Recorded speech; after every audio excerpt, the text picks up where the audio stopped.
ഡാ, നിന്റെ സ്കൂളിൽ പോയി ടീച്ചർമാരോടൊന്നും പറഞ്ഞു കൊടുക്കല്ലേ കേട്ടോ. ഞാൻ പറയല്ലോ.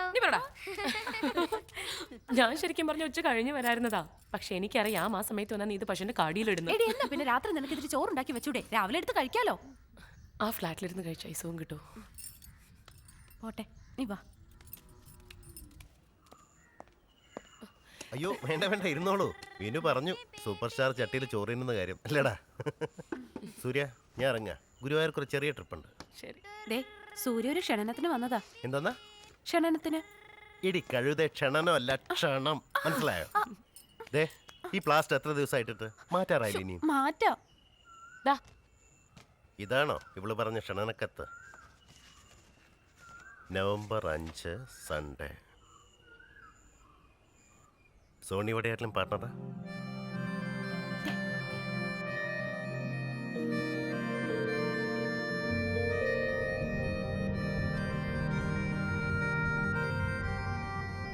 എന്നിട്ട് 5 വർഷം കഴിഞ്ഞ് വന്നിട്ടിപ്പോ എന്താ പറയുന്നത് സോണി? ഞാനിപ്പോ പോപ്പുലറായ ഒരു ആക്ട്രസ് അല്ലേ ചേട്ടാ. നമ്മൾ ഈ കാണുന്ന ബിസിനസ് ടൈക്കൂൺസിനൊക്കെ ഒരു ഹോബി ഉണ്ടല്ലോ, ഒരു ഫേമസ് ഗേൾ ഫ്രണ്ട്, അത്ര തന്നെ. മെഹബൂബായിട്ടുള്ള പാർട്ട്ണർഷിപ്പൊക്കെ അതിൻ്റെ വഴിക്ക് നടന്നോളും. പക്ഷെ ഇനി എൻ്റെ ലൈഫിലാണ്